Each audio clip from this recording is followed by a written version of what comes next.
Just between you and me, Mark, what exactly is going on? Well, without punching it up on the terminal, I can't say exactly. But off the top of my head, Ian and Audrey are off snorkeling in the lagoon. The Thorntons have, for whatever reason, opted for deep-sea fishing. And your wife is at the Amateur Dramatics. I'm not stupid, Mark, and I'm not blind. Look around. There are hotels as far as the eye can see, and beyond that, construction cranes are busy putting up more. What's it all for? Oh, for you. And for people like you. Everybody needs a taste of paradise, even if it's only for a few weeks. But our weeks are up. We should be back home by now. Have another Campari and soda. And if the sun's troubling you, I'd suggest you put on a hat. Ah, Mrs. Harvey, how did the scuba diving go this morning? February the 16th, Hotel Imperial. Dear Judith, 3 more weeks. Hysterical laughter in paradise. The English papers flown in here are full of it. No doubt you've heard that there's going to be a government inquiry. Apparently, instead of flying people back from the Canaries, the airlines have been sending their planes onto the Caribbean to pick up the American holiday traffic. So the poor British are stuck here indefinitely. I hope you've been popping round to look after my plants. There'll be nothing left of them but sticks. There are literally hundreds of us here in the same boat. The amazing thing is, one gets used to it. Oh, the hotel people are charm itself. They've pulled out all the stops, organising extra entertainments of every kind. Richard, of course, is taking it all with his usual lack of grace. I can't see why he doesn't get involved in something. I've joined an amateur theatrical group here at the hotel. We're putting on The Importance of Being Earnest. This is a sort of drama show, which is now mixed up with We Don't Know, WENOTNO on Twitter, Monday afternoons as from October, and The Wild Show, Thursdays, 10 o'clock till 12 o'clock. And Will789GB on Twitter will update some of this. And I'm talking to the producer because he's prepared to phone into The Wild Show with an updated view. And this may be necessary because I'm really on holiday. So there's 3 of these pre-recorded shows for late September and the first one in October as well.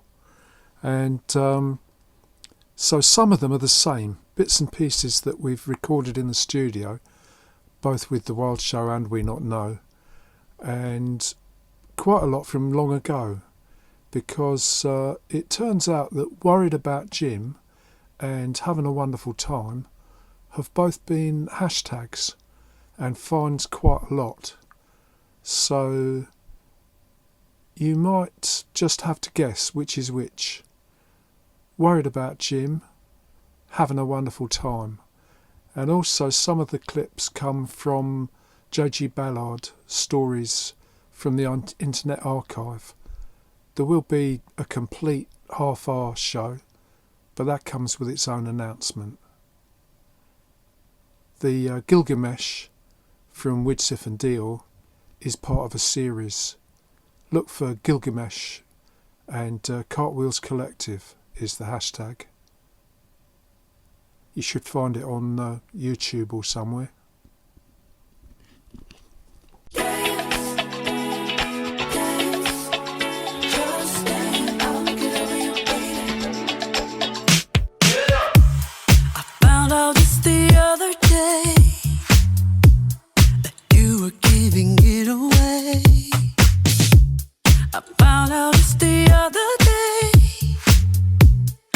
I'm trying to make you stay.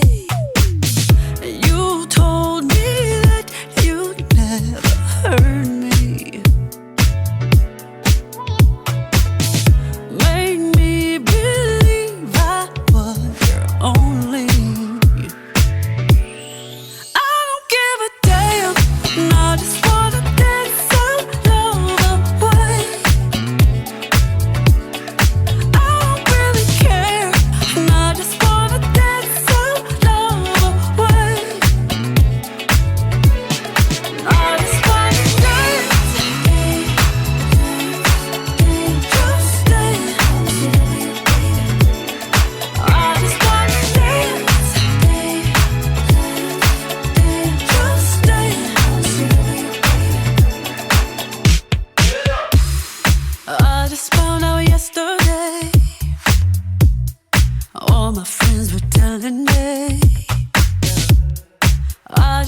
Some of the tracks are from Jimmy Lee, Raphael Sadiq, She's Back, Dionne Warwick, or Spell My Name, Tony Braxton, which may be out of stock, but the other two are in HMV Exeter. And other ones are from the Exeter Street Arts Festival. JD, this is the bit where you need to pay attention, and there may be a need to update the Wild Show or something or another, possibly a tweet. JD the Top DJ is on Twitter, just in case on my holiday I stop paying attention and I lose track of time. Quite possible. There is a manifesto for teaching online, a book launch, based from Edinburgh. This is, but they're going to do 3 online events, and one of them is Wednesday 16th of September, so that's after the first broadcast. But I'm going to put this clip on YouTube, so there may be comments before Thursday the 17th of September, and then later than that there's ones in October as well.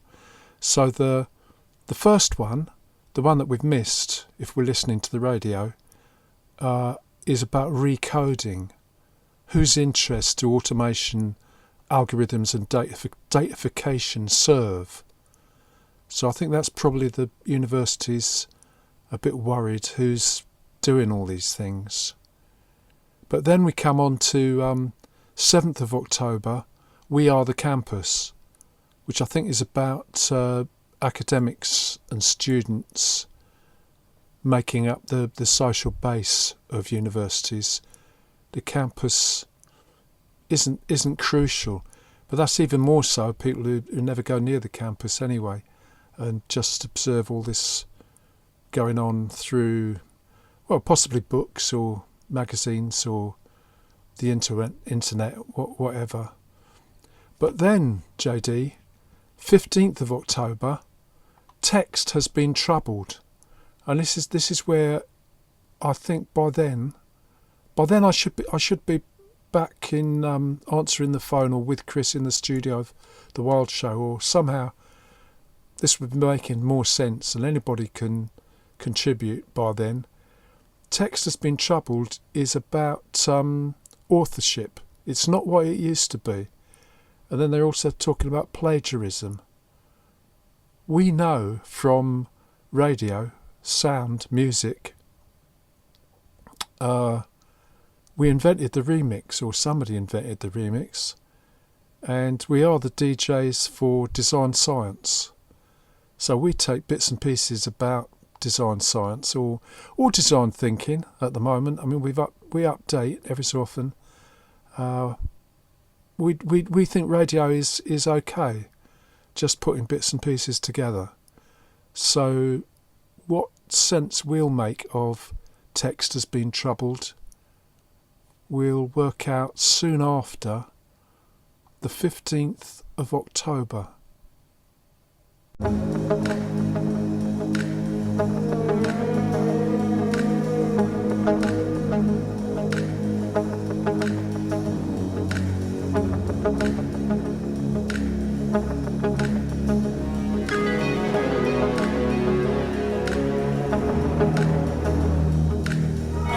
Millimeters and microscopes, fingers on the triggers, aimed at my dome. They're gunning for me with loaded tongues, just trying to get home. Prodigal son, see, I'm not running, I'm in this fight. No, I'm not guilty. Hope the Most High can see my heart is in the right place. My hands are folded, my knees are bending when I say, God, help me make it. God, can we make it? God, when the sinners pray,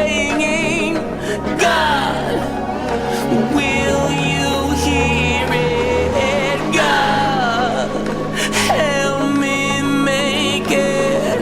God, when the sinner is praying, God, do you still hear it? God, help me make it. Living together, make one I love.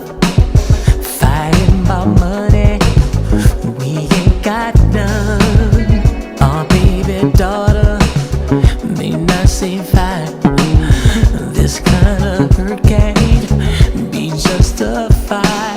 The girl's my butt and see with eyes like mine, and I can wrap my mind around you, taking her. Sometimes I tell you, then I quickly repair. Everybody's hoping the end's not the beginning. My hands are folded, I hope you're listening. God, help me make it. God, can we make it? God, when the sinner's praying, God, will you hear it? God, help me make it. God, when the sinner's praying, God, do you still hear it? God, help me make it. I'm in the dark, I can't see the light. If you could change water to wine, Lord, can you answer my prayer this time? Is anybody out there?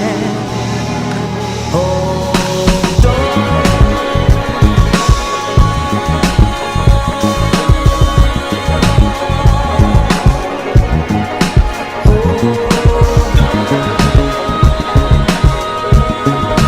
This is my prayer for you.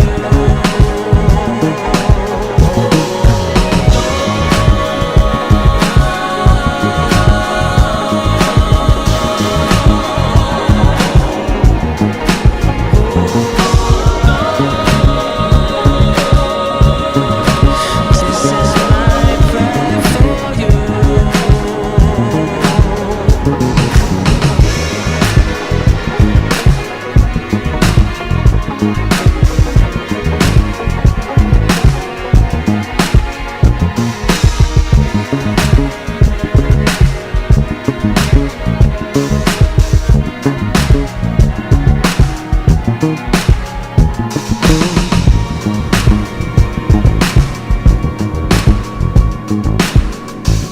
Franklin sits on the end of the bed, staring at the cigarette burns in the carpet.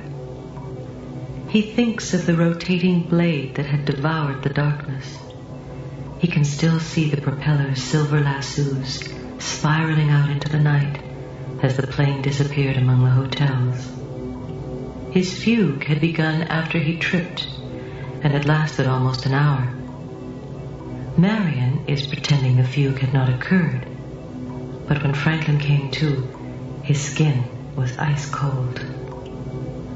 106.8 FM. So are you going to play another track? Or? Well, I will play another track, but I'd just like to explain a little bit, John, about drama. Okay. What I think of as drama. Okay. Because I am doing the drama hour, Okay. or the drama show.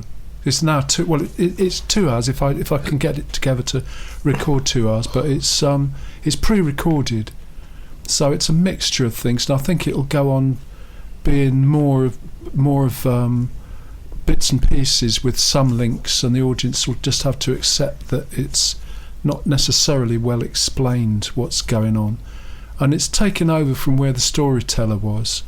So today you heard a bit I found on YouTube that you were here in time to hear that. So my idea of my own contribution is not exactly to write drama, not exactly to write a play, but to create a situation in which the storyteller might do a performance of some kind. because he always does the stories more or less not exactly made up on the day, but they follow a pattern of information he already has. And what I'm looking at is what's happening with the campus, with universities, because I do think the way things are moving online, all of that campus and student accommodation and everything is going to be very different. There's going to be a lot more blended situations happening. And so I'm just trying to imagine a variation on what Exeter would be. So I'm starting with HMV, for example. I do go there and look at it, but I've concluded that really the upstairs, the bit where the CDs are, that might not continue. So I'm imagining a situation where merchandise is most of what's happening, and there are just devices upstairs, digital devices for short runs of things, mugs, duvet covers, all sorts of things which have got all the graphics on. But there's not so much space for actual CDs and stuff. Okay. Well, CDs are phasing out. Well, they are phasing out, but what do you think's happening with education, John? I mean, because it seems to me we can sort of take a look at what's happening with music, and then see. I think education. I think education at this particular time is very difficult. Very difficult indeed. With things currently the way they are, it's actually quite difficult to study in a fashionable way, in a normal way, and communicate with people. I think many of the students have been disappointed with their exam results this year, and I think it's only going to get tougher. I don't think it's going to get easier at this stage. I think that people have a lot to learn. I think public have a lot to learn. I think that people will have to learn to live with COVID-19 because it's not going anywhere. So the quicker we all learn to live with it, the better. But do you think there's a longer term thing about online? I think certainly the more I think certainly things are already really exploding online. Online activity, on the stuff we do online is getting more and more every day. I think it's only going to get more, and yes, I do think it's going to get bigger and bigger and bigger. I mean, no doubt at all. So I'm just sort of, in terms of drama, really what I'm doing is putting that potential situation to the storyteller, and then he will turn that into a stand-up philosophy performance also, at some point. That's fine as well, because I would just like to say to people that I know it's not the same in a lot of ways, but there is the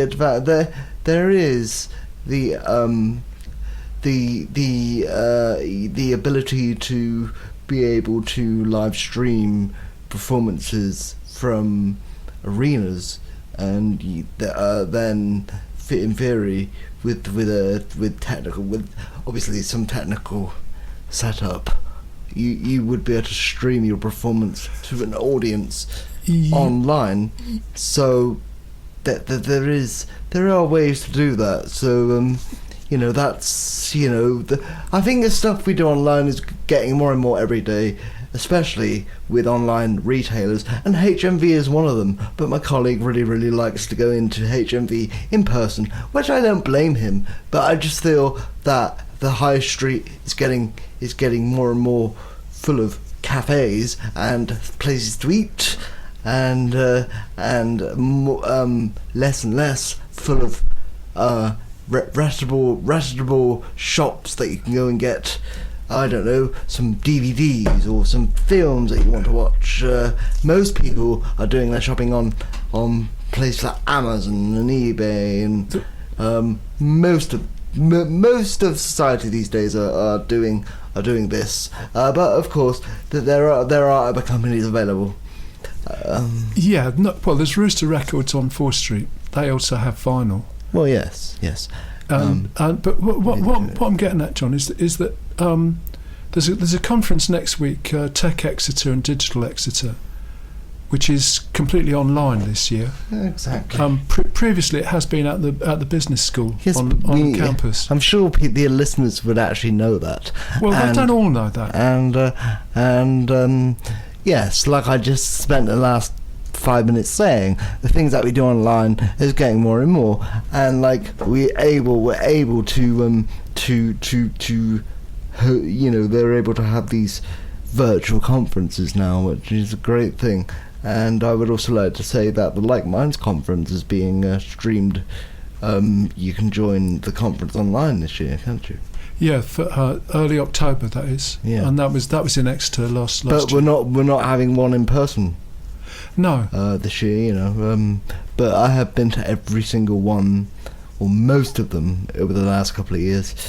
To the ones that we've had in person, but they're not doing that this year, and I would actually be very interested to see what bet we'll do in January.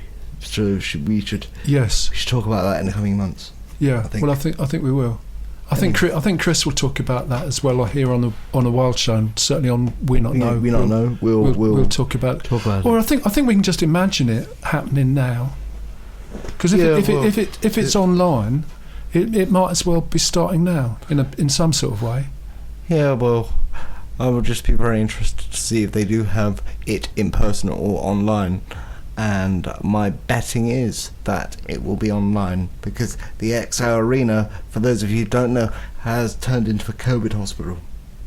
Yeah, they may think they don't need that, but whether that means I can't see how something like Bet would be socially distanced. No, neither can I. And plus, they've turned the XL Arena into a COVID hospital, and whether they're going to get it in, whether they would actually physically be able to get it ready in time for Bet, we don't know. So keep your ears open.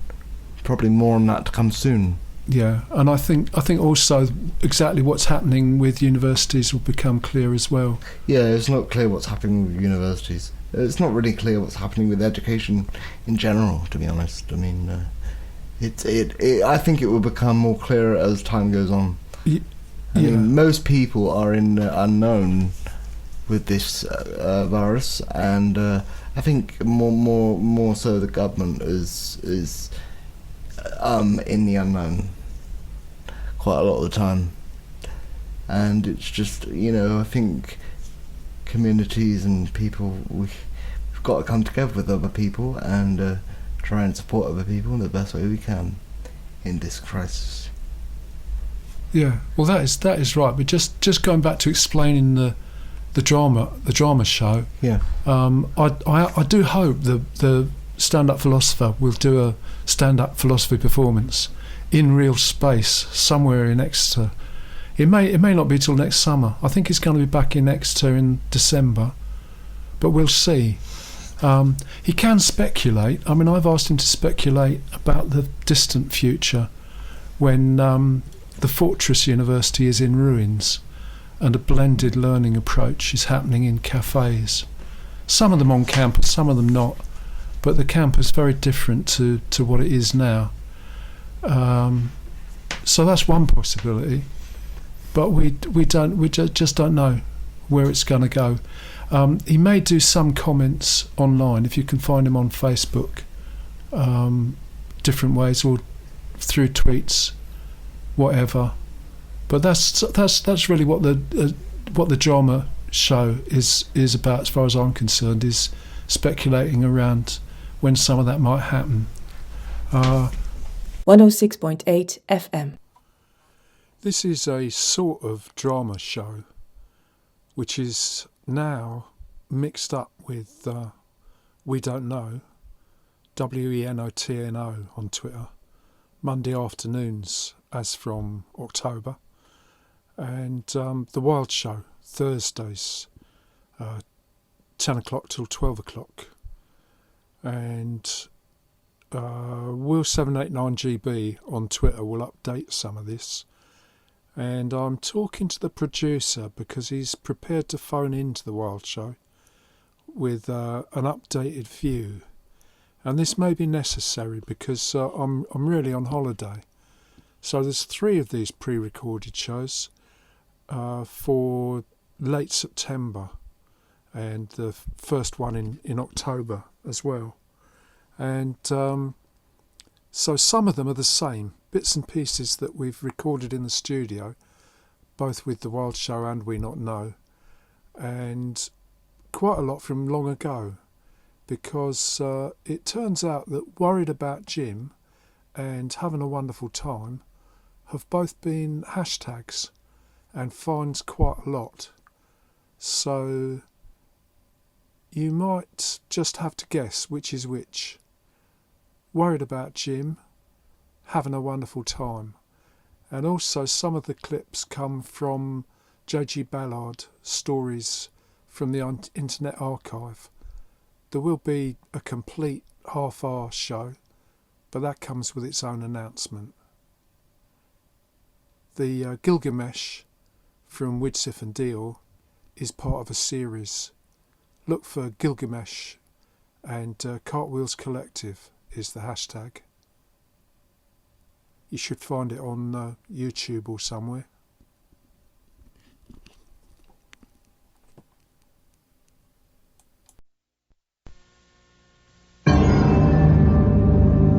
The Stories of JGBallard. Tonight, the Cloud Sculptors of Coral D.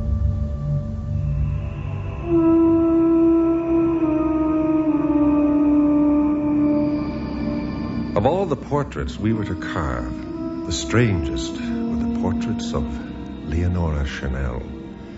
She arrived at Coral D one afternoon last summer to watch the Cloud Sculptors. Later, her portraits carved in a whirlwind were to weep their storm rain upon the corpses of their sculptors. But I should begin with the gliders, since they are where it all started. The gliders I built from lathes and joists I found among the sliding sand and abandoned buildings on the floor of the fossil sea near the coral towers. The towers rose like white pagodas beside the highway to Lagoon West, the home of Leonora Chanel. Yes, the story begins with these gliders, with Petit Manuel and with Nolan. They came into the studio, long ago abandoned by some artist. I was using it as a hangar. Senor, allow me to introduce Mr. Nolan. I am Petit Manuel, acrobat, and as you can see, dwarf. Very ugly, not a pleasant sight. I hope you will excuse me. Oh, yeah. What has happened to your legs, senor? A break, nothing that time in this damn plaster cast won't heal. Mr. Nolan, please to... Charming. Does he ever come close enough to speak? Oh, yes. You are a pilot? Was, not anymore. How did you guess? Each of your gliders has a cockpit. Oh, he can speak. Yes, Mr. Nolan, gliders have cockpits. But you cannot fly. Very observant. With silver iodide, we could carve the clouds. Carve the clouds? What are you talking about? Mr. Nolan is an artist. Oh, artist? All right, then. Show me your colors. And he did. Yes, he did. Senor, you see? Yes, I saw. Nolan sails. He sails among the clouds like a butterfly, yes? He is a genius. He's a fool. You were more of a fool to follow him. You don't take risks at this game, Manuel. It's the first rule of flying. You don't? Absolutely not, you ugly little bastard. Up there, I am no longer a hunchback. Up there, I am a bird Soon I will outfly Nolan. We will form a team. Maybe we find a third flyer. The tourists will come to see us. We will become rich. I doubt it. We will be the cloud sculptors of Coral D. We will be your wings. You will be our head. Nolan will find us a third. Major Parker, meet Charles Van Eyck. He's a headhunter. Maidenheads. This way, Van Eyck. I'll show you the machines, and then with the Major's permission, Where did you find him, Manuel? Leave it to Nolan. What do you know about him? He comes here to Vermilion Sands every summer to make the tourists happy. The lady tourists. We will have good times. Lots of money to the end of the summer. Many beautiful cloud sculptures over the top of Coral D. All summer I watched them. We were a success. The crowds came. We met Leonora on an afternoon near the end of the season. There were very few tourists now, and often Manuel would go up alone, leaving Nolan to drink in his hotel, while Van Eyck disappeared for a few days with some widow or divorcee. But that afternoon, the four of us drove out to Coral D. See, the clouds are waiting for us. Smile, senor. Smile. I'll smile later, Manuel. There's a couple of cars parked. Go to it and make sure they don't get away. Get up there, Nolan. I don't need to be told, Major. The three gliders revolved like lazing birds above Coral D. Nolan was in the lead in his black-winged glider, climbing straight to the crown of Coral D, while Van Eyck soared to and fro below him. Behind them came little Manuel.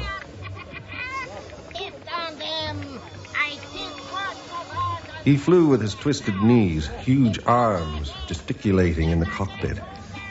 The steaming shards of flock-like cloud tissue fell towards our upturned faces, and through the condensing spray, I could see Van Eyck shaping an immense horse's head. Brilliant. Nolan had measured the man's abilities exactly.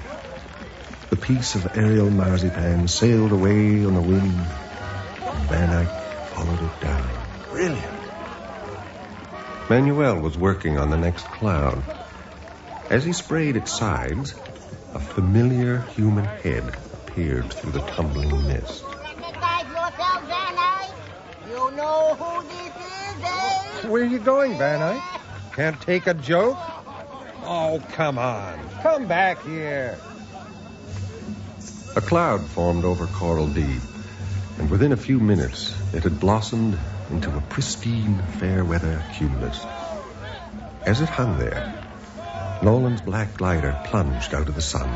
He soared past the cloud, cutting away its tissue. Now he carves. He carves a cheek. He cuts out an eye. Yes. And now another. Yes. Illuminated by the afternoon sun, the serene face of a 3-year-old child. Yes. And lips like two young leaves. The mouth. Yes. It's beautiful, yes? Oh, Lord. Le gusta, Van Eyck? Nolan's not finished.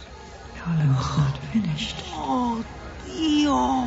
Not finished. Cursed by some malignant virus, Nolan seemed unable to accept his own handiwork. He soared above the child's face. Oh, what is he doing? No, Nolan. Hanging above us was the white image of a skull. Quick, senor, they are leaving. Take around your hat. Quick, they leave without saying. Damn, he'll never get back. No, don't go. He is a genius.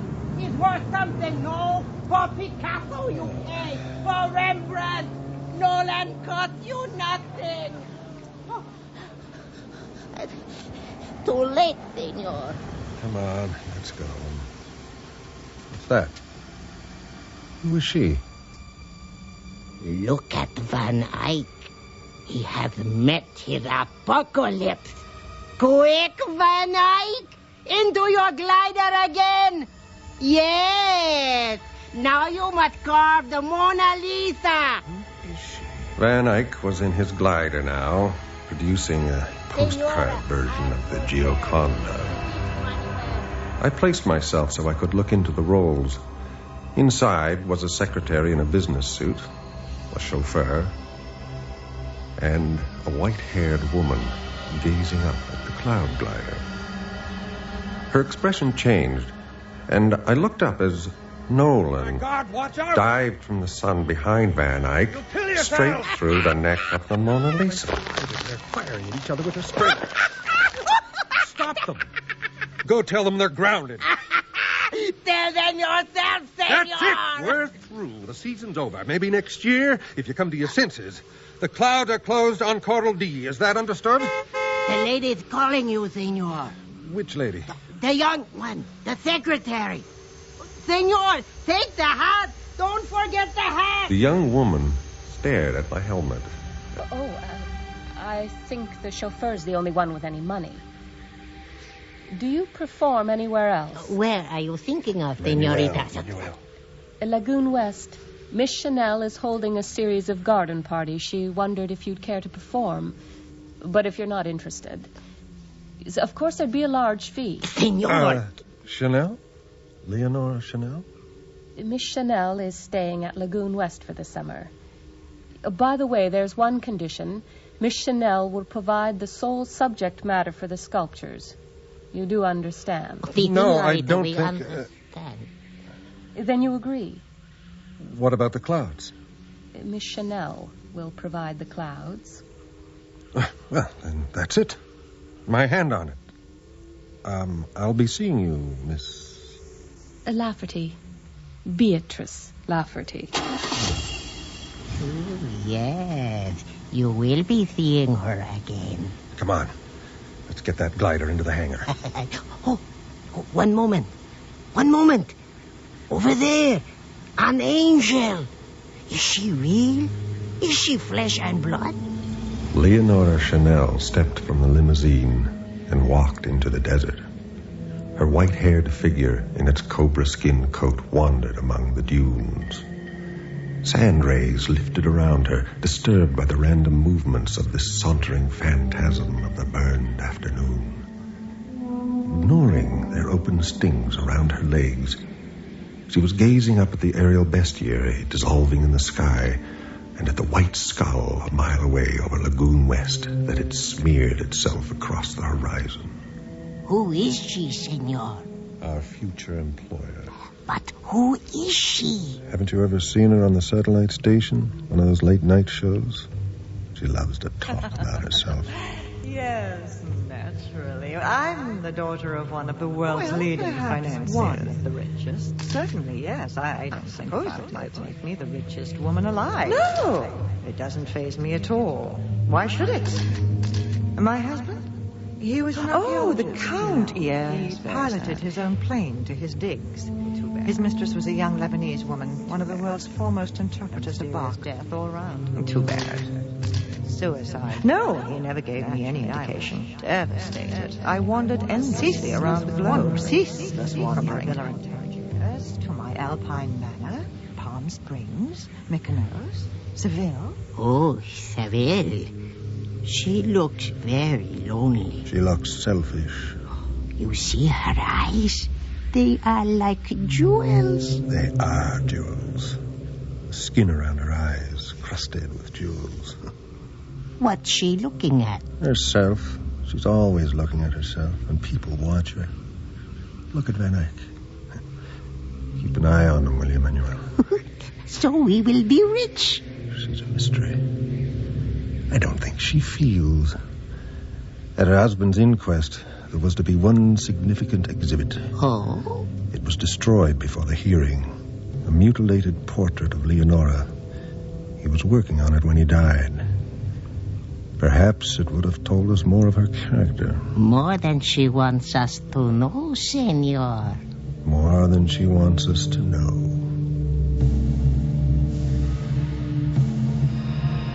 Envy. That's what I felt. I was driving to Lagoon West as Nolan, Van Eyck, and Petit Manuel flew over my head. The fused silica on the surface of the dry lake bed formed an immense rainbow mirror that reflected the sand leaves, brighter even than their cloud gliders. I envied them the tremendous updrafts, more powerful than any we had known at Coral D. Oh, and those clouds, they hung like the twisted pillows of a sleepless giant. These were unstable masses of overheated air that could toss an aircraft 1,000 feet in a few seconds. As I entered the drive to the villa, behind a truck filled with lights, a dozen members of the staff were straightening lines of gilt chairs on the terrace and unrolling the panels of a marquee. I said, careful! Easy does it. All right. Major. Yes. Major Parker. There are the clouds we promised you. Clouds, Beatrice. Those are tigers with wings. Your men do understand that there's to be only one subject. Miss Chanel herself, of course. When will your men get here? They should be overhead just about now. They're flying. Oh, they're up there somewheres, lucky bastards. You wish it were you? Of course. I'm glad it's not. Well, it's dangerous, isn't it? Anything could happen. Oh, look, out on the lake in the sand yacht. Miss Chanel. Van Eyck and Petit Manuel are putting on a welcome. This should be interesting. They glide. For me. Carving the cloud. For me. For me. An orchid for me? Ah, sweet. Silly, sweet man. And a heart from two lips. See that, Beatrice? That's Van Eyck's trademark.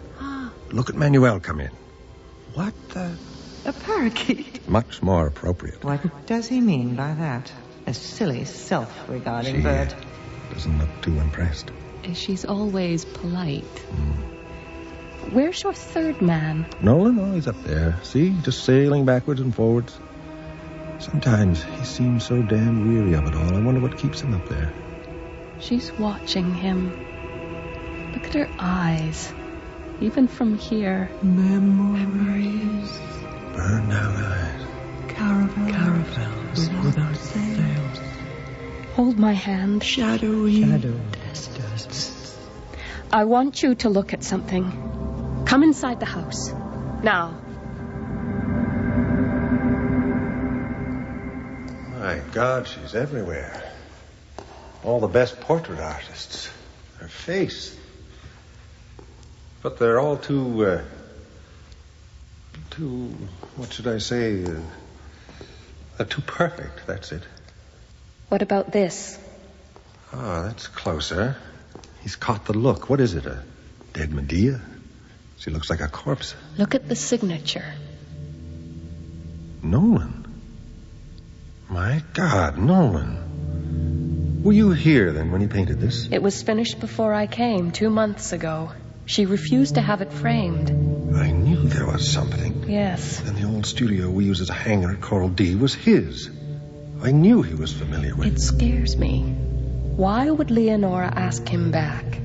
To paint her portrait again. This time, though, it's going to be the size of the sky.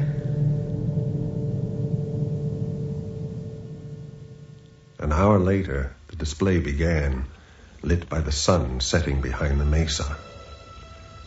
Van Eyck's glider rose towards the face of the first cloud. He tipped the wings and began to carve. The cheekbone. The cheekbone. The cheekbone. He's surpassing himself. It's beautiful. But it's raining. The portrait's raining. It's breaking up. It's like someone just ripped it up. Oh, here comes the dwarf. cloud. Look at the dark edge, unpredictable. I've never seen him so nervous. Here he comes. It's her. Oh, it's definitely her. The eyes. Well done, little dwarf. Oh, it's tilting. The jaw. It's 100 feet long. The smile. It's an idiot smile. It's upside down. I love it. No! Stop it! Calm down! I order! Switch the searchlights off, will you? Thanks. Spoil sport. There's Nolan. What can he do to top that? What's he doing? What is it, Raymond? Look. I don't understand. He's not usually so generous. Look at it closely. I am. Oh, I see what you mean. It's too good. He's captured her exactly. The way my mouth turned down, my chin held up to smooth my neck flesh, where it all the imperfections. You have me. You have me. You have me. She's furious. I think her veins are going to burst. If they do, he'll capture it. Well, maybe you should... Start the fireworks. Get going. Light the touch papers.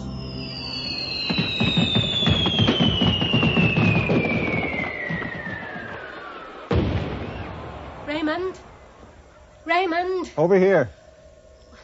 I thought maybe you'd left. I've been searching for you all along the beach. What's wrong? What happened? Van Eyck.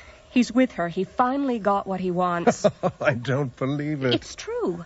I saw it. I was down there by the boat looking for you. I watched him walk toward her after Nolan left. Nolan? I saw him on the terrace. Well, at least I didn't see them. I heard them. Nolan came to the French window. He was wearing that white suit.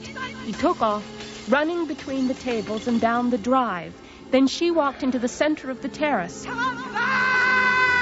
She looked at the clouds and then tore the jewels from her eyes. And then that little friend of yours, Manuel. Manuel, surely he's not involved. He'd been hiding on the bandstand, and he scuttled out on those bent little legs right in front of her.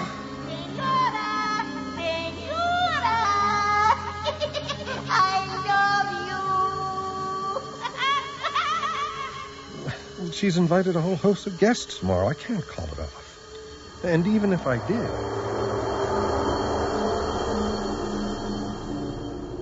There's no sign of Nolan or little Manuel. Is that Leonore out on the sand yacht? Van Eyck. Squalls are whipping up those sails. They're coming ashore. He's running. Crazy bastard. Who's he trying to beat? Wait for the others, Van Eyck. It's no show if you go it alone. Watch the currents. The treacherous this evening. He's up. So fast. Damn. He's even ahead of the crowd. I can hardly see him. That cloud, it's bigger than... Oh, there he is. No. Oh no, he's going to hit. Oh, I thought he'd slammed into the roof. Oh, he's broken a wing. Is he falling? Oh, don't worry, he'll make it. The glider won't fall. Oh, it's dangerous. It's so dangerous. Yes, he'll make it. Just watch. What did I tell you? Perfect landing right on the lake. The gliders had it. Here's Nolan and Petit Manuel. Oh, yes, I thought they wouldn't miss this. Why bother to come, Nolan? Don't tell me you're going to fly. I'm not. That's exactly why I'm here, Major. Watch out. What's this about? Miss Chanel, the clouds are like madmen. Don't you people expect to take risks? For clouds like these, I need a Michelangelo of the sky. What about Nolan? Is he too frightened as well? Ask him. I don't make a habit of speaking to the backs of people's heads. Look at the light, woman. Half the lake's in darkness. That could mean a tornado. Senor! Senor! What is it, Manuel?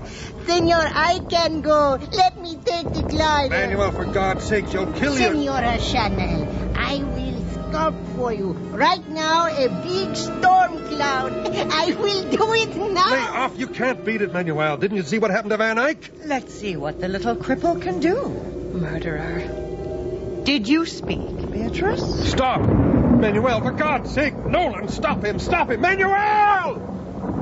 It's too late. The glider rose into the sky and climbed across the face of the storm cloud. 50 yards from the dark billows, it was buffeted by the shifting air, but Manuel soared and began to cut away at the dark face. Drops of black rain fell across the terrace at our feet. The first outline of a woman's head appeared. Satanic eyes lit by the open vents in the cloud. Watch it, Manuel, watch it. Okay, Manuel. I'm coming too. No! Stop him! Stop that man! Nolan climbed into his glider and took off. A moment later, Manuel's aircraft was lifted by a powerful updraft and tossed over the roof of a cloud. Fighting the insane air, Manuel plunged the glider downward and drove into the cloud again. Then, its immense face opened, and in a sudden spasm, the cloud surged forward and swallowed the glider. The crushed craft revolved in the center of the cloud. Dismembered pieces of fuselage churned about in the dissolving face. As it reached the lake, the cloud began its violent end. Pieces of the face slewed sideways. The mouth was torn off. An eye exploded. It vanished in a last brief squall. Come on, Bee. Let's go to the lake before it's too... No, drive me back to the house. I have to get the body. She's back there, watching us. She's back there, standing on the terrace with Van Eyck. Don't they care? Raymond, listen to me. Don't they care?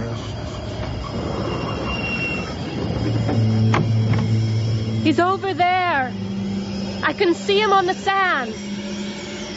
Oh, lightning. He's curled up like a drowned monkey. Raymond, is he alive? Not a chance. Come back. Come back, Raymond. It's a tornado. I'd know those clouds anywhere. We have to get out of here fast. Raymond, look. Nolan. He's flying inside the cloud. He's flying around the funnel. My God. I saw the black winged glider circling under the umbrella of the tornado. His wings held steady in the revolving air around the funnel. Like a pilot fish, he soared in, as if steering the tornado towards Leonora's villa. 20 seconds later, when it struck the house, I lost sight of it. Quick! Get out onto the lake. Head for that falls over there. Duck! Duck! Duck! As the tornado moved away, shreds of canvas and peacock feathers fell around us. We waited half an hour before approaching the house. Hundreds of smashed glasses and broken chairs littered the terrace. At first, I could see no sign of Leonora, although her face was everywhere. The portraits with their slashed profiles strewed on the damp tile. She's over there. Leonora's body lay among the broken tables near the bandstand, half wrapped in a bleeding canvas. Her face was as bruised now as the storm cloud Manuel had tried to carve. There's Van Eyck, hanging, suspended by the neck from a tangle of electric wiring.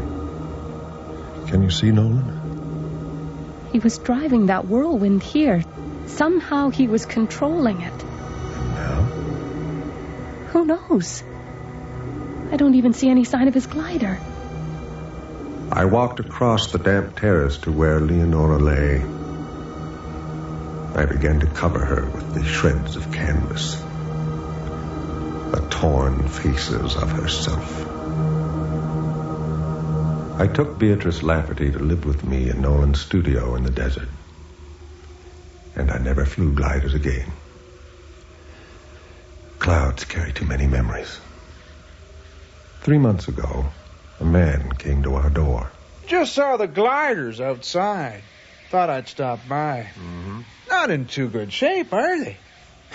Funny thing, I was down at Red Beach 4 weeks ago. I saw a man flying a glider, carving the stratospheres way up over you, way up there, making what looked like jewels, children's faces. One was a dwarf's head. Funny thing, that. Well, I just thought it might be someone you knew. Maybe. Yeah, maybe. Well, just a thought, that's all. We've been waiting. Yes, it's true. We sit here, my wife and I. We sit here listening to the voices of the night, waiting for a dark winged glider, A man who will come in on the wind and carve images of seahorses and unicorns and dwarfs and jewels and children's faces just for us. Well, A community could be, radio I see. station for the city and Yes. beyond. Maybe you did.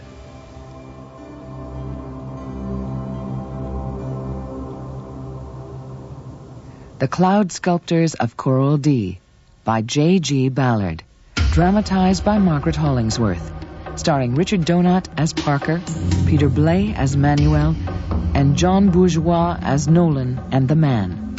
Pat Collins as Leonora and Brenda Robbins as Bee. The series script editor is Sandra Rabinovich. Casting consultant Beth Russell. Original music was by Timothy Clark. Recording engineer was Glenn McLaughlin. Sound effects by Bill Robinson and production assistant Kate Nickerson. The Cloud Sculptors of Coral D was produced in Toronto by series executive producer William Lane. Next week, low-flying aircraft.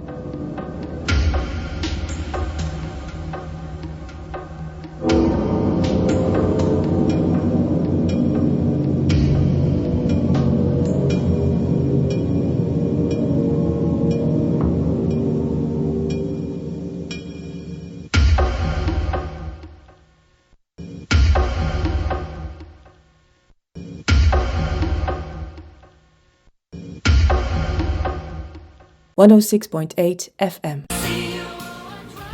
Okay, we interrupt Roxette to bring you JD.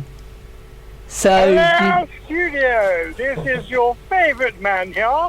okay, and I'll just check. Will, can you hear I can him? hear him loud and clear, yeah. You can Okay, hear me loud and clear. Oh, spiffing. yeah. Yes, I'm here having coffee out. Okay, You. and Is that okay?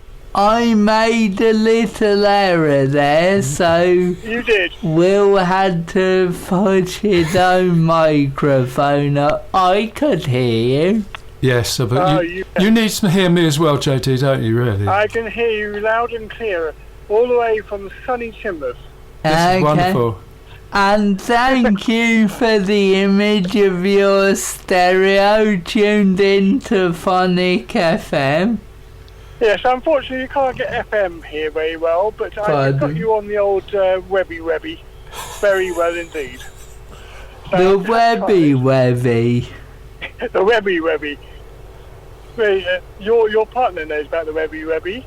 Oh, yes, the Webby. Phonic.fm. Yes, Webby. Yes. Phonic.fm is one way doing it. So how do you play that through your car? No, this is played through my phone. Oh. My phone will play it through the car through Bluetooth.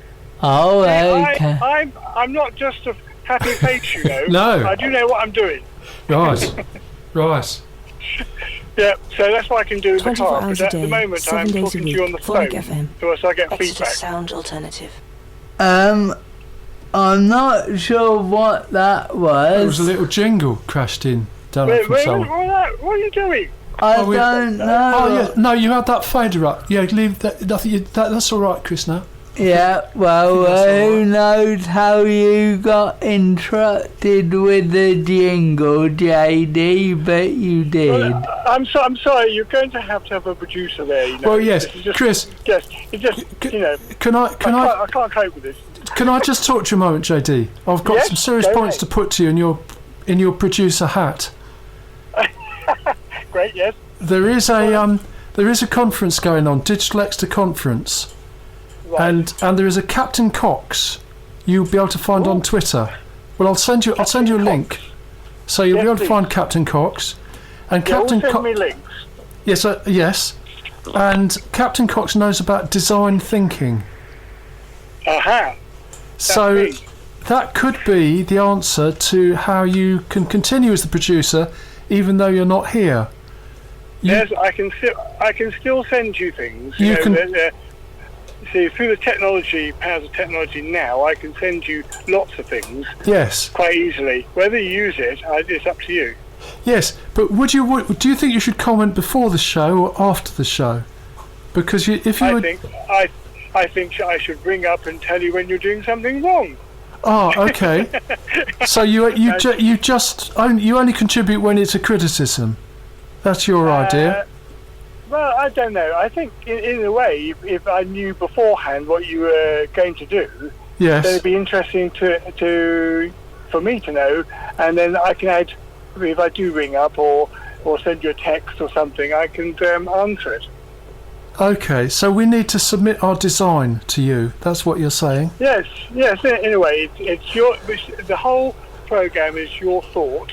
Right. But these things you put in is up to you. Yes. And I'm trusting you that there's no obscene stuff in it. Oh, certainly not. No. No, we don't have that. No. Or I'm definitely round there outside the door with fluffy wrists. Oh dear. Oh, okay. So I'm putting a lot of trust in you right now to make sure the program goes out with good vibes, and it does. Your bit right at the beginning I was listening to sounded very professional, so you can see it's come a long way. It has come a long way. Good way. That's brilliant.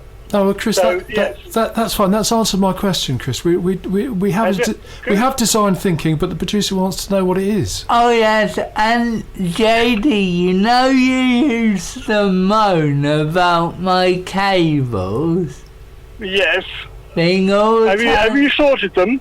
It only took me 10 seconds to undo them today. Right, well, you've got the job, man. It is, you've got the job. Okay, so is JD saying we don't need a producer now? No, he hasn't said that at all, Chris. Well, you can have a producer who's sitting very comfortably having a latte in the middle of nowhere and tell you what to do. But then again, you can be the producer as well, or the director. Yes. You're directing the whole thing. So therefore, I'm just another pair of ears. You're saying if we have got a design which is based on what went wrong previously, presumably, you're prepared to comment on it ahead of the show before it goes wrong. Well, no, you can do it if you want to, but you have to suffer the consequences. Okay. Well, I'm not sure I like this, Chris. Is that the sort of comments that we really need? I mean, I don't know. I'll be outside the building to slap wrists. Oh, okay. No, but this is what This is what I've been doing with another friend of mine who she wants to know a lot about this sort of thing, and I said, well, the design of it is your being, it's your creation. Okay. But how you execute it is also very, very important, especially at this time of the morning, because there's a lot of younger people might be listening. Yeah. So we have to be very, very careful. Yeah, there might be a young JD listening. Well, he's listening very carefully, that's the thing. I'm listening extremely carefully, and if there was anything which I felt wasn't quite up to it in some sort of way, which hasn't been so far, so you're very lucky, then everything's great, So if your style is going well, what you're saying is pretty good, not too over the top because of your listenership. So do you think our listenership is awake, JD? You seem to be saying that they're all half asleep and we should be sort of calm most of the time. Well, if you go to Australia, they're asleep. That's true. That's true. Yes, you got to. It's a difficult one to do when you do programming around the world. Is the fact that you've got to remember somebody might be asleep, somebody might be getting up, some kids might be listening. You never know. It's a never know thing. Oh, dear. So if it was hospital radio, you know roughly who's listening because you've been around seeing them. So it is a vital thing.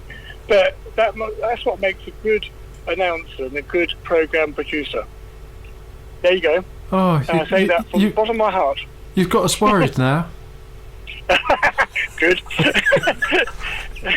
And while we're worrying about that, we will play JD a song, so... A song, okay, right. How about, I do like the Eagles, and I do like the Hotel California, because I used to go, I went to see them in London once, and it was their first track, and it made the concert really good. How about that? Okay, well, I will just find that, so please stay on the line and talk to Will. JD, I'm just trying to find this. No, well, I've got a better quality. Oh, okay, all right, that's fine. So it's coming up, JD. It's coming up very shortly. That's good, right? That's good. But you see, you're accommodating the listener, and which is nice. Yes. You do ask, and that's part of involving the listener as much as possible. So you can invite people to ring the studio. Yes, you just got to go through the message right at the beginning, which is a bit off-putting myself, but it doesn't matter. It covers everything, which is pretty good. And you just have to have your telephone voice when that happens.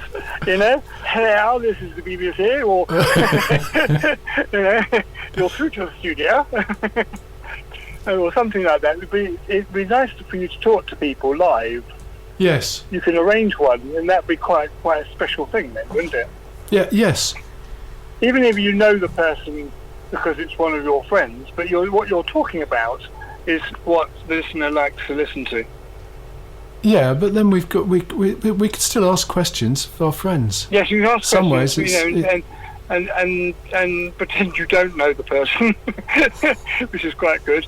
I've talked to a lot of my friends, but on the basis of you're sitting in a cafe having a latte, talking naturally, and that's the good thing about radio. Yeah. So you just got. I think Chris has found your request, JD. Oh, fantastic! Okay, so here is Hotel California by the Eagles for JD. Thank you, boys. Have a good rest of the show, won't you, mate? Yeah? Thank you. Yeah. Bye. Yeah, okay. Bye.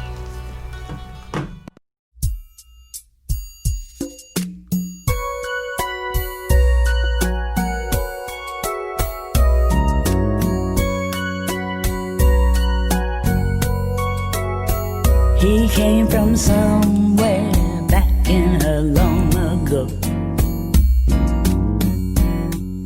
Sentimental food, don't see trying hard to recreate what had yet to be created.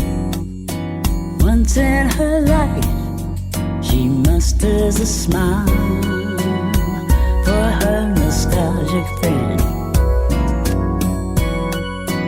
Never coming near what he wanted to say, only to realize it never really was. She had a place in his life,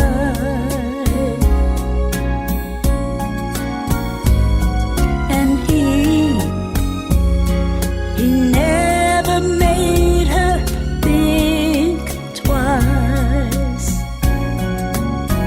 As he rises to her apology, anybody else would surely know. She's walking away. What a fool believes.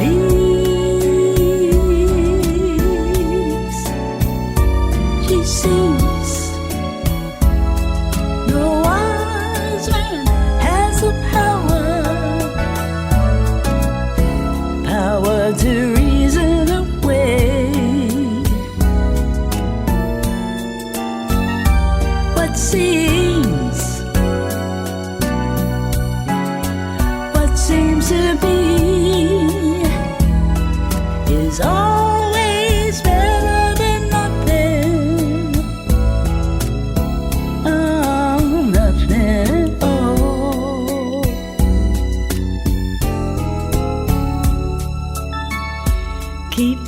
sending him somewhere back in her long ago,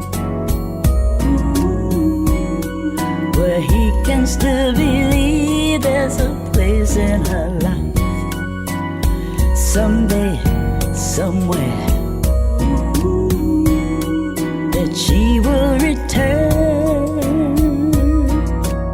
She had a place in his life,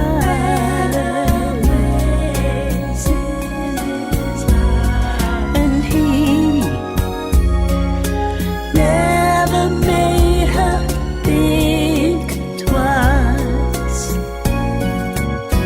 As he rises to her apology, anybody else would surely know. She's walking away, but what a blue believes. He sees a chance. A wise man has the power to reason away.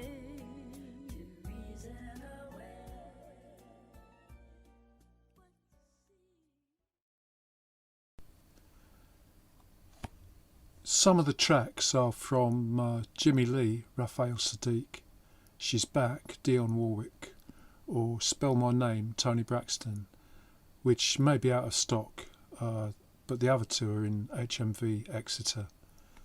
And other ones are from the Exeter Street Arts Festival. They will never age. Immortal. And so I washed in the stream nearby as she bathed me, and I pulled out the mats from my hair until I looked something like myself again. And I put on the clothes that she gave me, and I went again before at the Pashton, seeking audience. Now you are fitting. Yes, I am a mortal man. I am not burdened by his thoughts of divinity.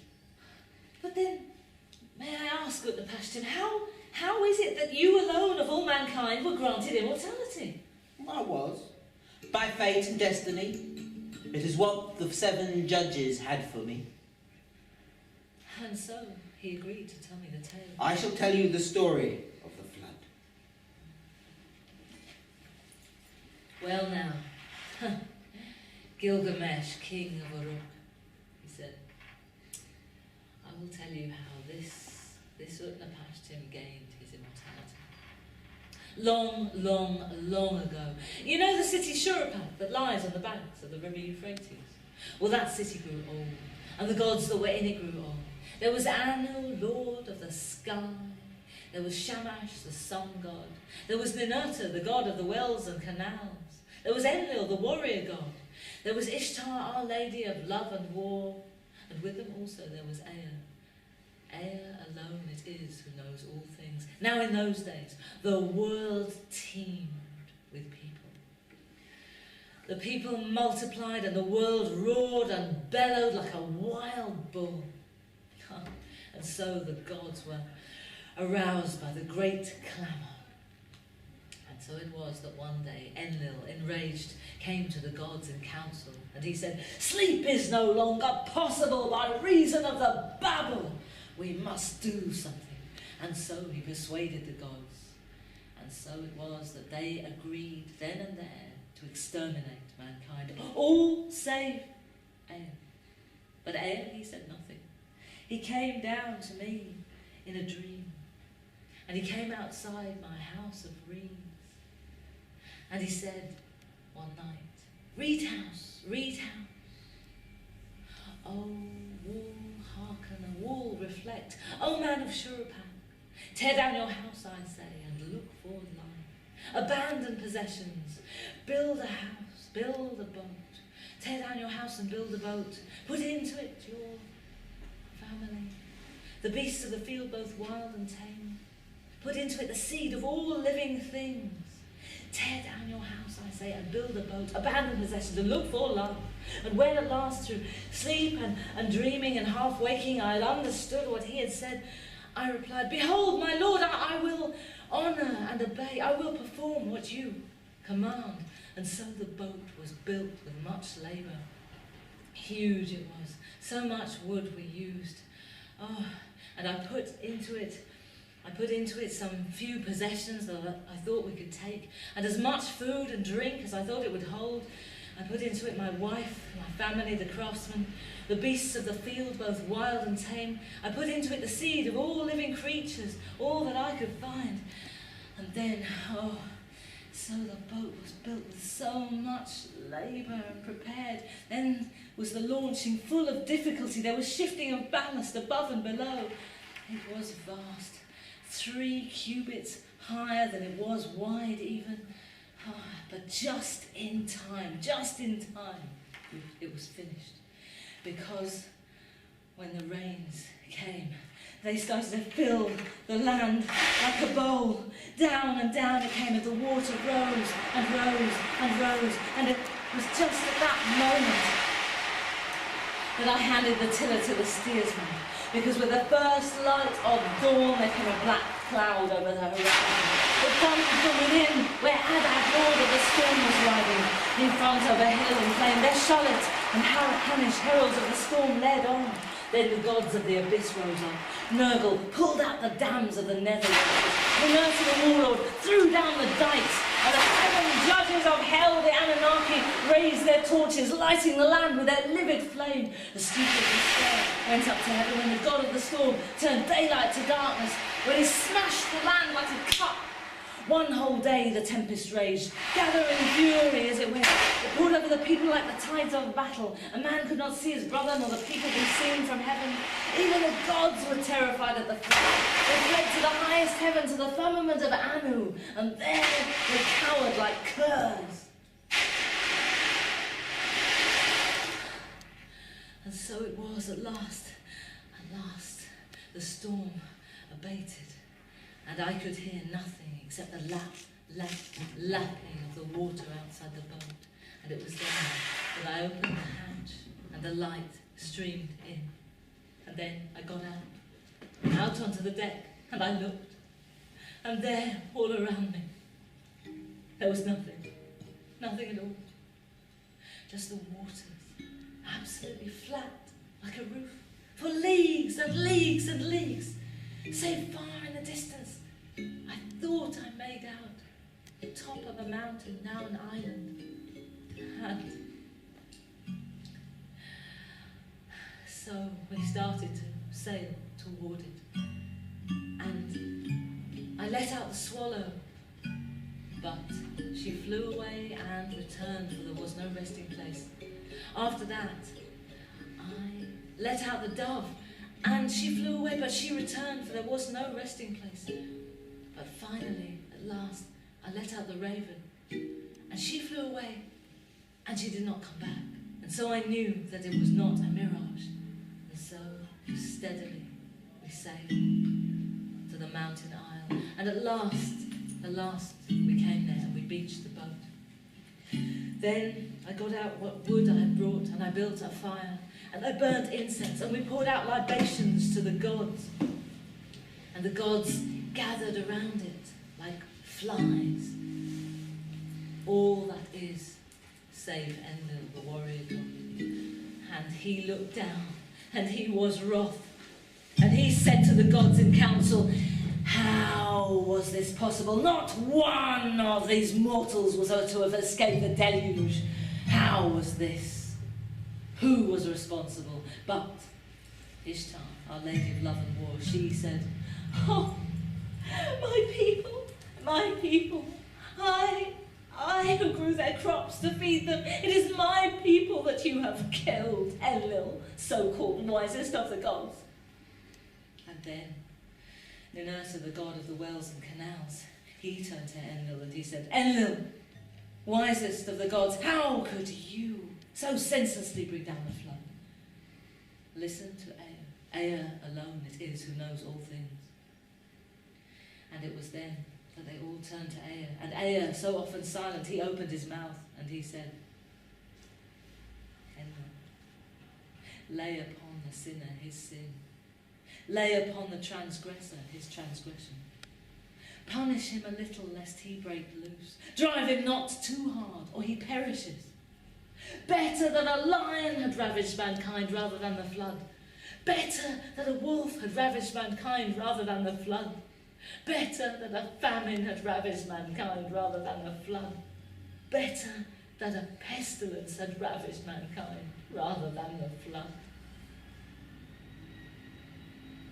And after he had spoken so, Enlil was silent, and he came down to the mountain isle, and he stood aboard the deck of our boat, and he bade me and my wife kneel either side of him, and he blessed us, and he raised us up, and he granted us immortality, and he set us to live here by the waters between the worlds for all time, immortal, and join the assembly of the gods. And that, King Gilgamesh, is how Utnapishtim gained his immortality.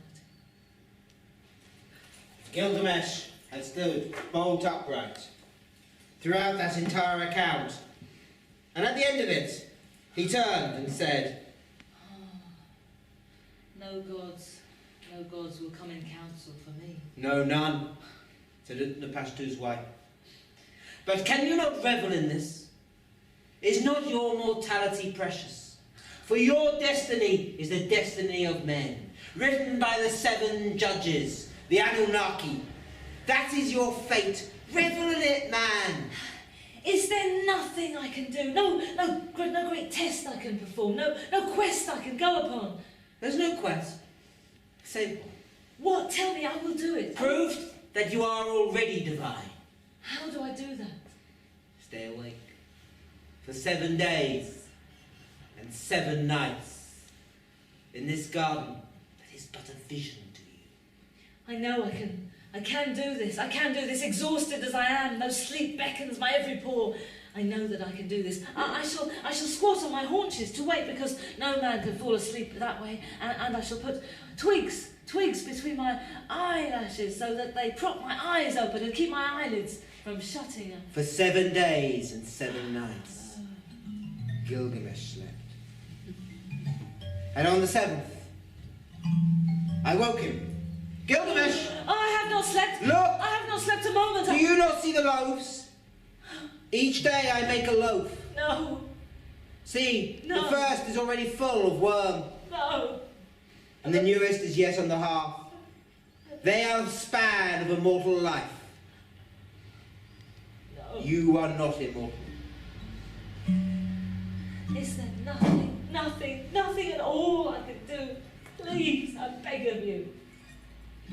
And Utnapishtim's wife looked long and said, As you are my seed and my son, Yes?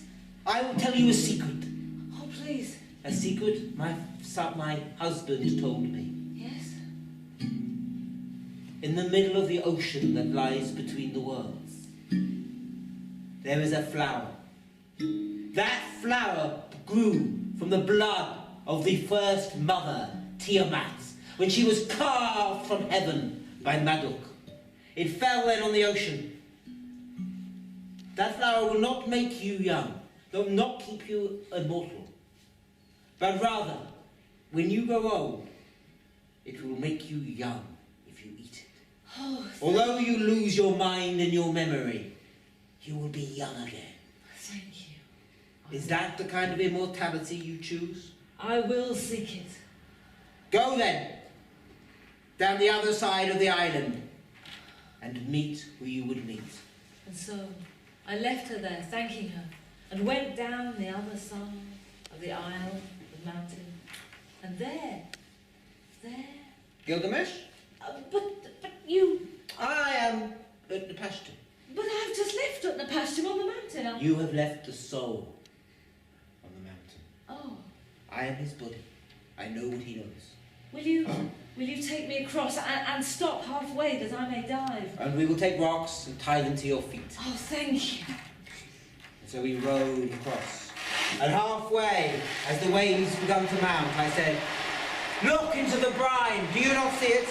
Yes, I think I can. And Gilgamesh jumped off and sank down to the bottom of the ocean. Ah, the rocks on my feet. They pulled me down, and I held my breath. I held my breath for longer than any man living, any man perhaps who's ever done or will ever do. And down at the bottom of the ocean, I saw it there, and I seemed to scent it even through the waves, even through the water. And I reached out my hand to pluck it. And I reached out, and it was as they had said, as hard as they had said, for it had thorns so much more piercing than a rose, and the thorns pierced my flesh, and great plumes of red blood came out, and filled the water like huge flowers themselves, and it pierced to the bone, but I seized it anyway, and then I took a knife from my belt, and I cut the rope, and the stones fell from my feet, and up and up and up I swam. My lungs were bursting, but I managed to get to the boat, and he hauled me aboard. Come, Gilgamesh! The storm is on us! And I shall call this old men made young again. Yes, but now you will help me man the boat, for great waves rose up, tidal waves, sweeping us on, sweeping us east, back to the shores of men. We came down to the lands of men, and I turned to King Gilgamesh and I said, can I come home with you? But I thought... I am mortal now, I cannot return this way. Thank you. Of course you may come to Uruk and live with me. And we journeyed then to the lands of men many months, coming at last to near the walls of Gilgamesh's city. I pointed, his clothes were as fine as ever, for they were immortal.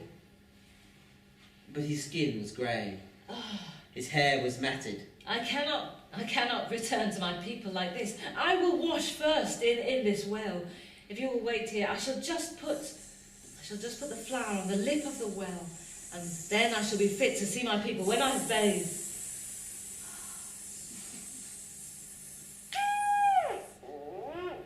And as Gilgamesh bathed, a serpent came out from the hole it lived in, and suddenly lunged for the flower and devoured it in a great greedy gulp.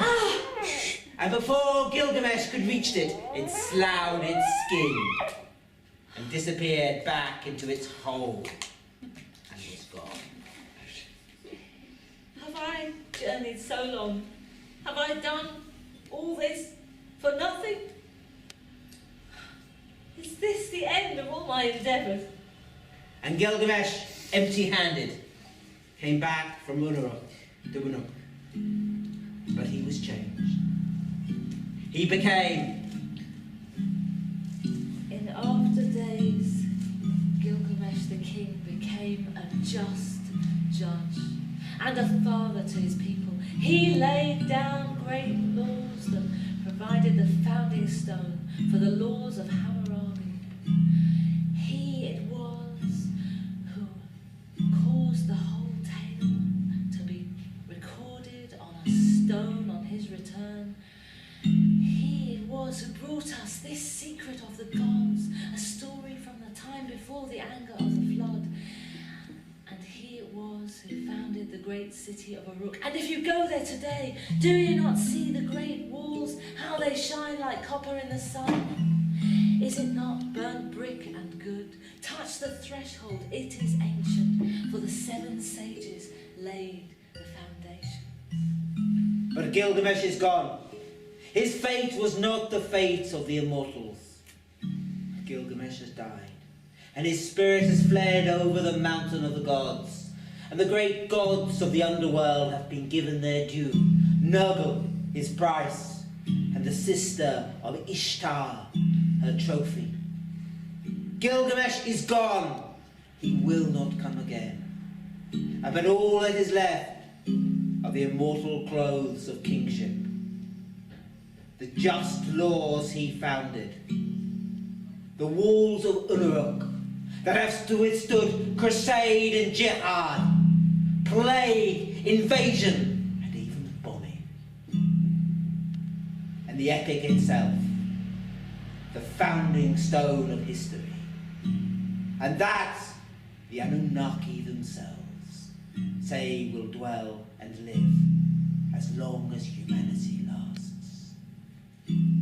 however long that may be.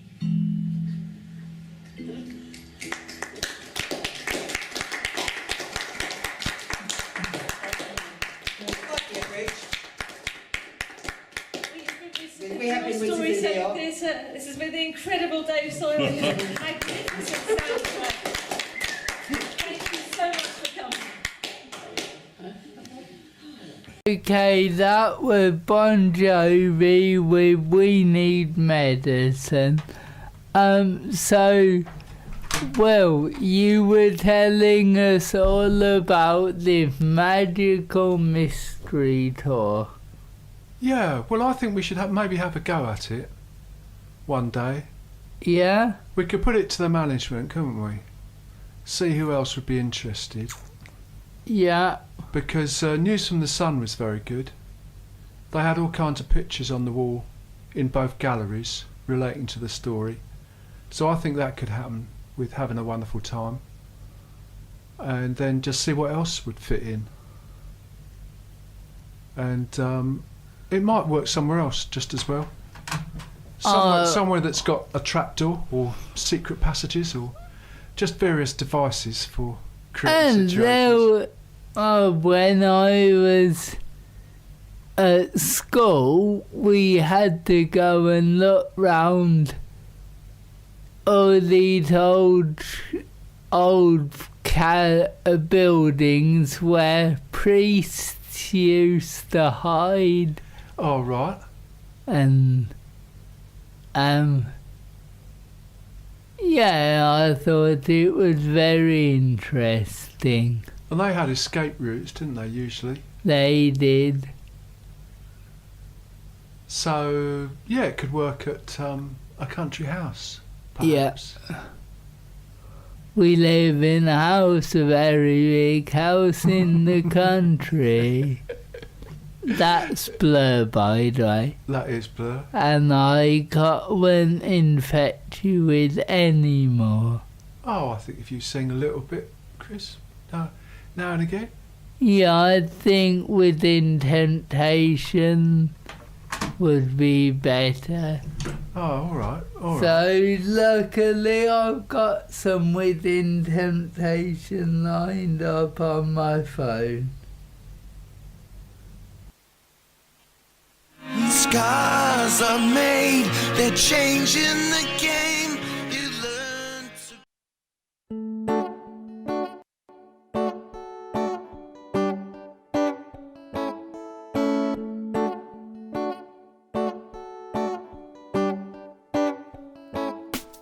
getting a little mental with the world outside. Everything's shutting down because of this quick spreading virus. We're locked down, shut in, nowhere to go. But I don't mind because that's just time that I will get to spend with you. Because I've got no job to go to, got no gigs to play, I've got no money coming in, but I somehow feel okay, which is quite strange because I'm always usually riddled with fear. But nothing seems too tough to face when I know you're always near. And even just hearing you laugh will brighten any day. You will turn my mood around with just a smile on your face. You take any bad taste, replace it with your beautiful views. I honestly feel when we're together there's nothing I can't get through. So if I get to spend the apocalypse with you, that's good with me. Please bring on the end of the world, cause I've got everything I need. Not loads of blue roll in a big bowl with the bread, milk and cheese. Just a girl that has to spend her every second with me. So if I'm getting locked down, I wanna get locked down with you.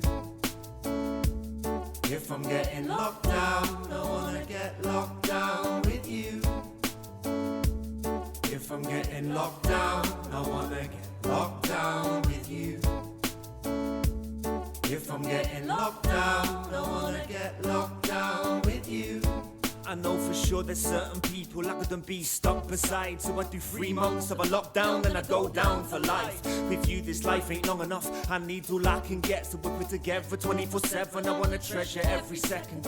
Chatting, laughing, relaxing and cooling, and shaking some meatballs outside of the school, which were literally the lyrics that you used to think were right. I still laugh about that moment in the middle of the night. These dark times are brightened, the world's weight is lightened when we stay upright writing songs all night, fueled by the high grade that we picked up on the last day before lockdown would take place. We'll bake away through the end of days, chilling, jamming, playing games, making every single second worth it in this strange phase we're facing. I'm locked in with my best mate, I've never felt so great, or been in such a stable mental state. The world is falling down around us, but I've never felt so safe. So if I'm getting locked down, I wanna get locked down with you. If I'm getting locked down, I wanna get locked down with you. If I'm getting locked down, I wanna get locked down with you. If I'm getting locked down, I wanna get locked down with you. So nobody knows what's going to happen, we'll have to ride the tide. But the longer we're stuck together, well, the more I love my life. So I don't mind if our society falls and we're cut off from the outside. If zombies start to rise and try to bite us till we die, we'll sharpen our machetes, we'll take it in our stride. Cause anything is possible when I know you're by my side. When your hand is held in mine, I'll embrace every piece of time I get, and I won't let anything get in the way of us living our lives. In fact, even if this drama passes over, how would you like to leave this life and live in the middle of nowhere? We'll grow veg, live off grids and live in our own little bubble, away from the crazy world and free from any form of trouble. We can grow old, I'll go bold, but we'll never stop singing, never stop laughing, never stop living. And when the tough times come, we'll reminisce to stay strong and think about the time we thought the world was over, but it had only just begun.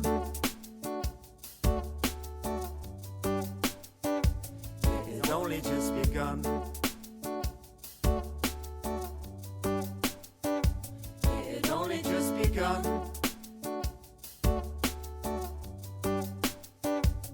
It's only just begun.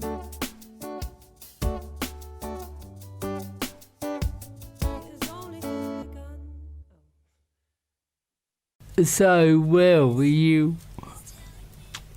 were talking about going into the Phoenix and ending on the going to the basement in the Phoenix and ending somewhere else. Yeah, it could be. I don't think I've broken the non-disclosure agreement. Oh, no, you wouldn't have done at that point, no. All I'm saying is the non-disclosure agreement may change. In fact, the whole situation and plot may change each time the great British public approach having a wonderful time and engage with all the lovely activities that may be on offer. Not to mention the artwork on the walls, some of which they have themselves produced.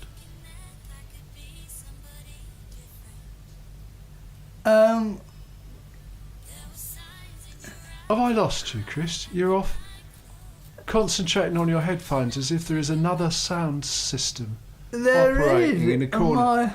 I was on your phone. My phone was just playing the next track. So what do you think is going out on the radio at this time? Us talking. Oh, that's all right then. And there was a bit of Ward Thomas. Oh, well. But I think they're much more prepared to listen to us talking. Of course they are. This is the Wild Show, Chris. Yeah. You'd only confuse them with a bit of Ward Thomas. Yeah. They'd think it was the Mellow Show, which it isn't, is it? No, it's definitely not. Well, just in case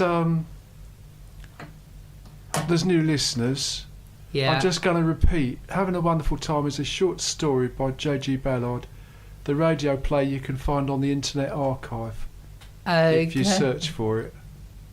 So that's Having a Wonderful Time. That's the one.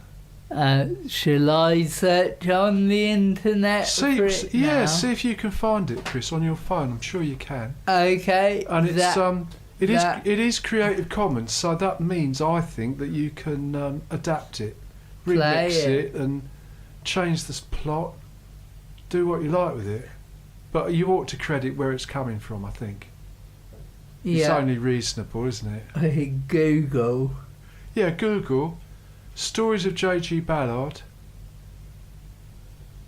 Having a wonderful time. And in the meantime, I just will mention that in reality, the mini golf is now available. It's £3 for adults, £1.50 for kids. They've still got ice cream, and there is no theatre. Theatre is dark in August.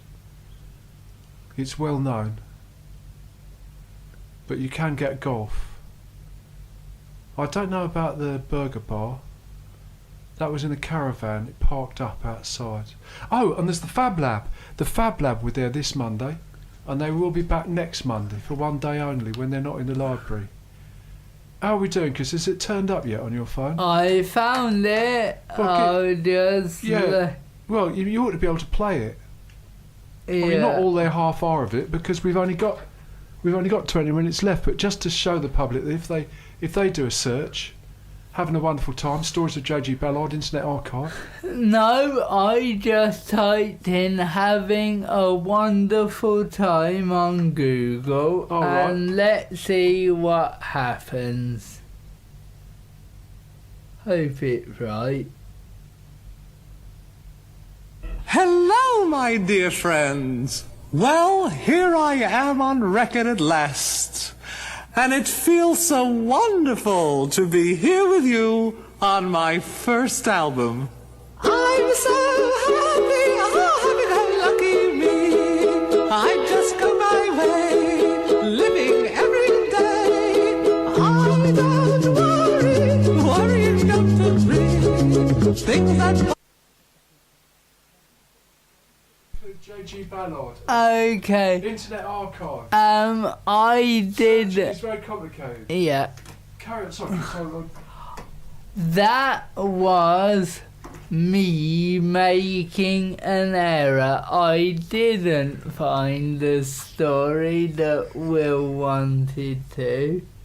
So, well, that's a bit bad.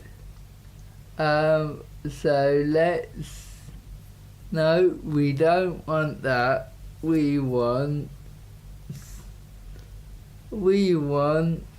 a bit of water with guilty flowers. We'll have that. 2 years to the day.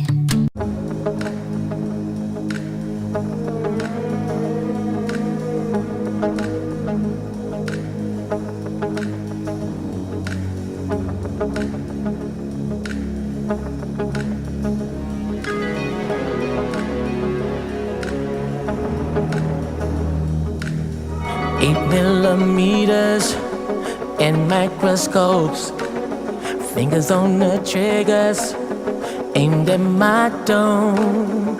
They're gunning for me with loaded tongues, just trying to get home. Prodigal son, see I'm not running, I'm in this fight. No, I'm not guilty. Hope the Most High can see my heart is in the right place. My hands are folded, my knees are bending when I say, God, help me make it. God, can we make it? God, when a sinner's praying, God, will you hear it? God, help me make it. God, when the sinner is praying, God, do you still hear it? God, help me make it. Living together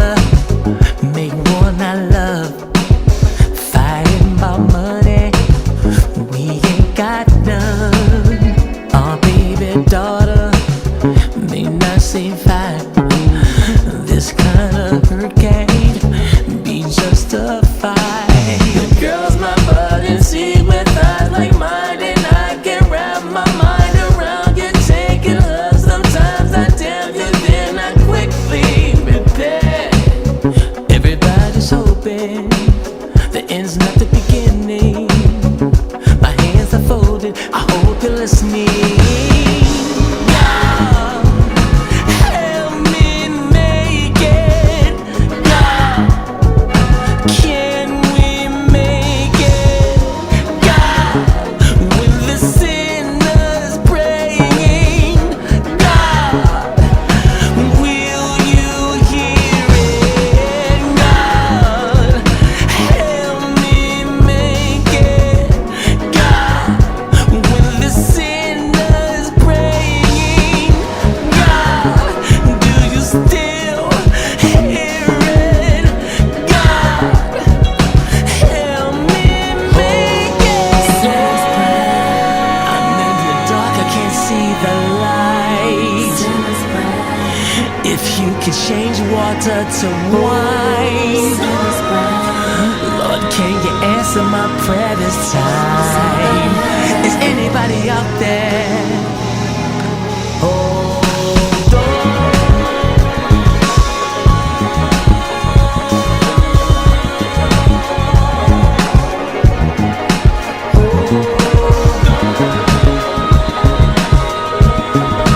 This is my prayer for you.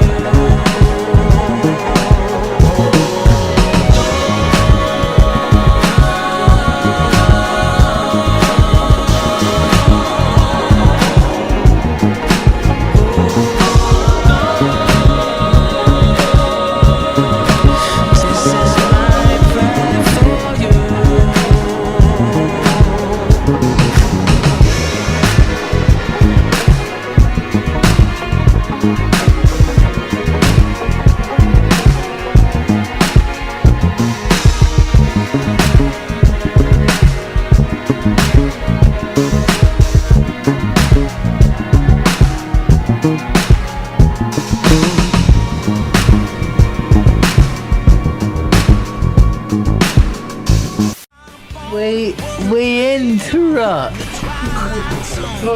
We interrupt.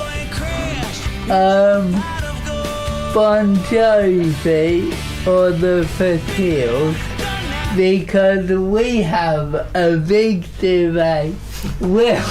Yes. I was explaining. You're quite worried about the next show, aren't you? Well, I'm worried about Jim. I'm very worried about Jim. Jim's away. Jim's away? Yeah. Oh, well, you won't mind me worrying about him then? No, Jim's obviously away because he's got ideas of grandeur, being in charge of the button. No, he's gone on a coach tour of local tea shops in the sort of Cheshire area. Really? Yeah.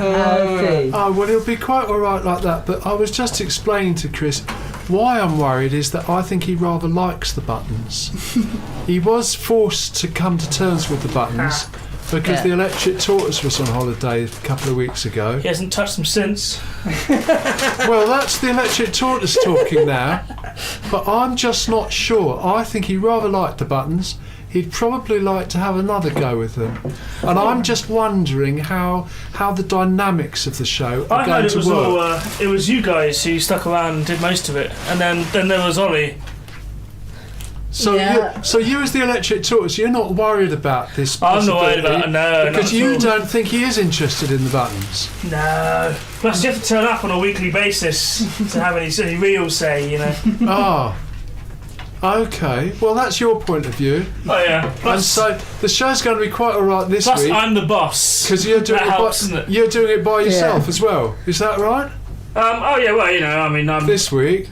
Basically I turn up and I start doing my thing and whoever else turns up and wants to join is fine. It's kind of how it goes. Free. Okay. Yeah, free and easy. Yeah. I mean, I can always do with the extra banter, so, you know. Okay. People are always welcome. We'll leave Chris here, shall we? Oh, that far. No, please don't do that. Okay. Well, this has been another episode of I'm Very Worried About Jim. When I was out in the desert and I was in the fugue... Here, come. What? Oh, let me explain. When I was in the fugue, I saw. I was truly aware. Touch. Do you understand what that means? I saw what your father saw the day he went to the solar mirrors. palm trees, lakes, and a green valley. Hand give. Want my hand? Okay. What are you putting it there for? Touch deep. Yes. Mirror, mirror. What? My soul eye. Wait a second. Your skin is clammy. Bring you And yet you can talk and walk around. news from the sun. Like it was nothing. You will know it. Tell me, what do you see? She smiles. Franklin knows better than to disturb her. From the veranda, he can look out at the evening and see the swallows darting among the domes of Solari II. He will rest and learn the language of these birds. He takes off his wristwatch and tosses it over the railing. He is happy now to be free of time and looks forward to the moment when he too can embrace the news from the sun.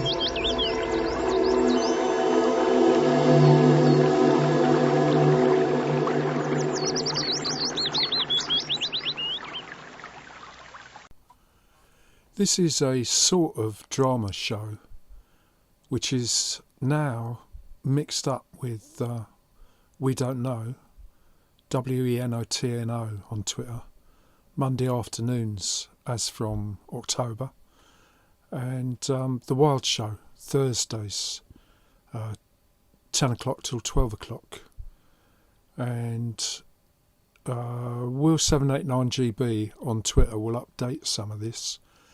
And I'm talking to the producer because he's prepared to phone into the Wild Show with an updated view. And this may be necessary because I'm really on holiday. So there's 3 of these pre-recorded shows for late September and the first one in October as well.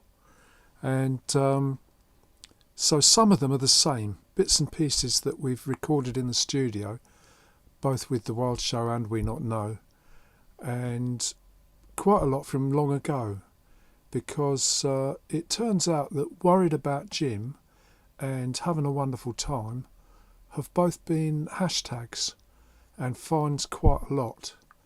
So you might just have to guess which is which. Worried About Jim, Having a Wonderful Time. And also some of the clips come from JGBallard, Stories from the Internet Archive. There will be a complete half-hour show, but that comes with its own announcement. The Gilgamesh from Widsith and Deor is part of a series. Look for Gilgamesh, and Cartwheels Collective is the hashtag. You should find it on YouTube or somewhere.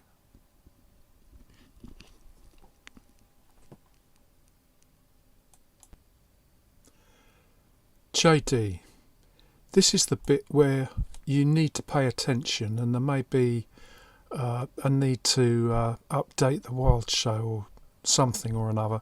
Possibly a tweet. JD the Top DJ is on Twitter. Just in case on my holiday I'll stop paying attention and I lose track of time. Quite possible.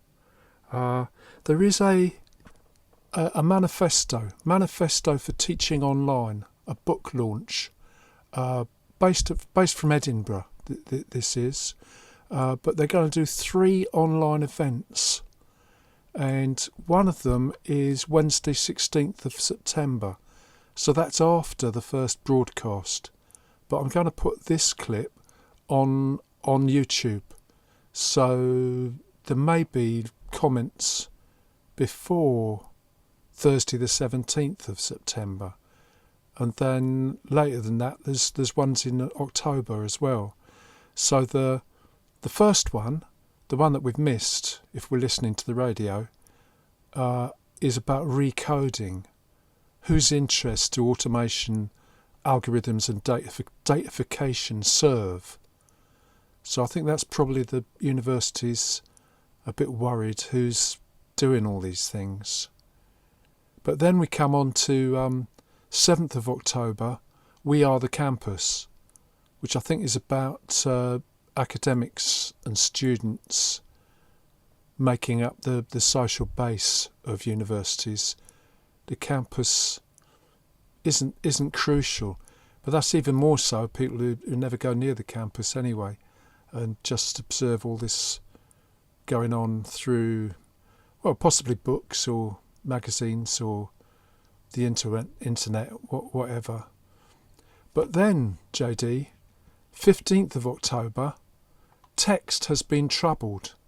And this is where I think by then I should be back in answering the phone or with Chris in the studio of the Wild Show, or somehow this would be making more sense and anybody can contribute by then. Text has been troubled is about authorship. It's not what it used to be. And then they're also talking about plagiarism.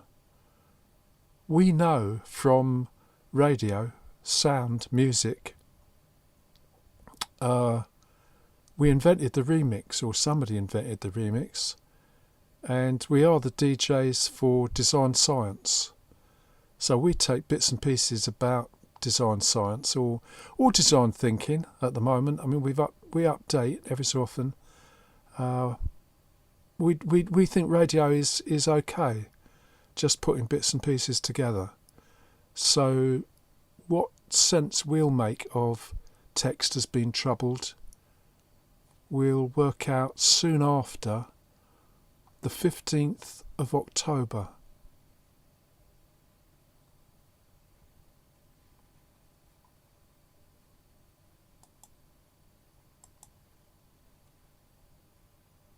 July 11th. A dangerous fugue today, and what may have been another attempt in my life by Slade. I set off for the clinic, but I went only a mile before going off the road. I came to in the parking lot of an abandoned shopping center, surrounded by a crowd of staring faces. In fact, they were mannequins. Suddenly, there was a volley of gunshots. Fiberglass arms and heads were flying everywhere. Total time lost, 8 hours, 17 minutes.